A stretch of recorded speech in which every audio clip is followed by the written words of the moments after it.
At 27 weeks, the fetus is now 3 to 4 times longer than they were 1 trimester ago.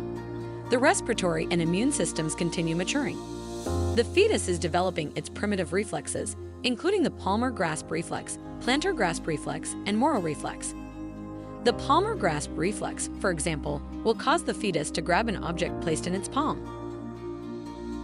At 28 weeks, the fetus has eyelashes and can partially open its eyelids. Its lanugo, the soft and silky hair covering the skin, and the hair on its head are well developed. As the lungs develop, the fetus practices breathing movements at a rate of 44 breaths per minute. She or he can distinctly yawn.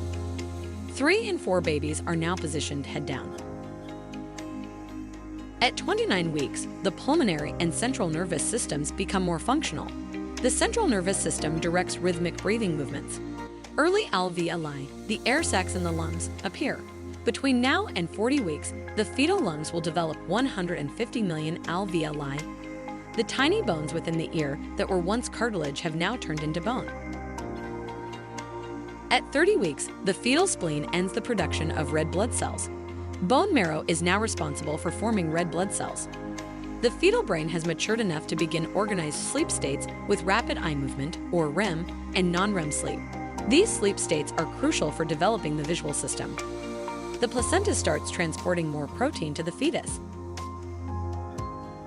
At 31 weeks, the fetal brainstem may be highly developed, including the pons and the reticular activating system. The pons, which links the brain and spinal cord, regulates processes like breathing. The reticular activating system is responsible for actions like focusing one's attention. The brain may also be developing the areas responsible for speech and language. At 32 weeks, the fetus continues gaining fat to fill out its body. White fat, the fat responsible for backup energy stores, makes up about 8% of the fetus's body weight. The toenails are fully developed. The fetus has a functioning pupillary reflex, meaning the pupils now constrict or dilate in response to light. In male fetuses, the testes descend. At 33 weeks, the fetus continues gaining weight. The once reddish skin becomes pinker due to a growing layer of fat.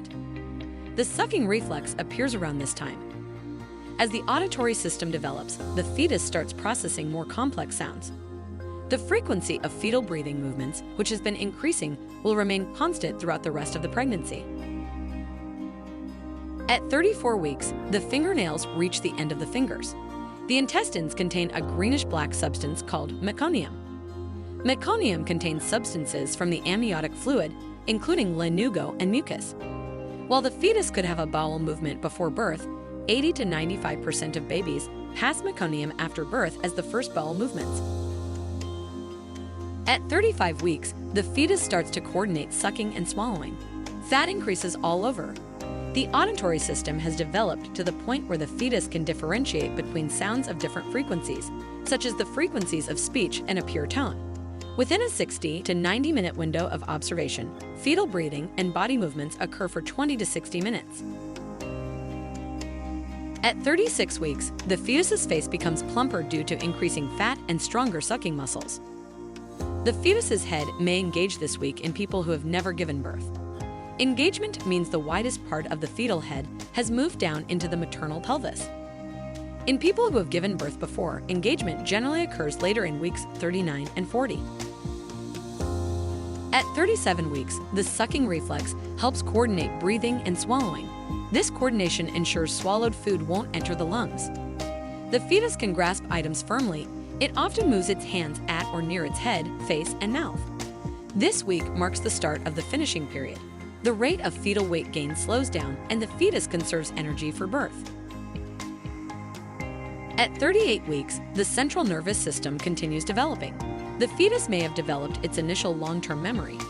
The head and abdomen are nearly equal in circumference. The fetus has shed most of its lanugo, and the toenails have grown to the tips of the toes. She or he grows more muscular and has a firm grasp. The volume of amniotic fluid peaks. At 39 weeks, growth continues to slow as the fetus approaches birth. The abdominal circumference may be greater than the head circumference. In addition to shedding lanugo, the fetus has shed most of its vernix caseosa. The placenta continues transporting antibodies to the fetus. These antibodies will help protect the baby from bacteria and viruses after birth. At 40 weeks, the fingernails extend beyond the fingertips. The fetus has a prominent chest with breasts that may slightly protrude. White fat now comprises about 16% of the body weight. He or she gains around 14 grams, or half an ounce, of additional fat per day. In most male fetuses, the scrotum now contains the testes. At 41 weeks, the amniotic fluid volume decreases.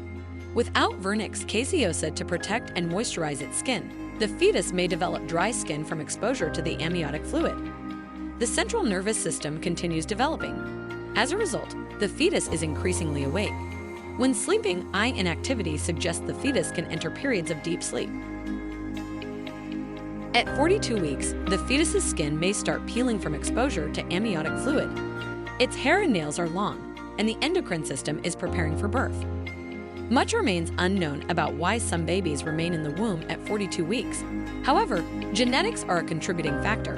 Parents born post-term have an increased risk of having a child born post-term.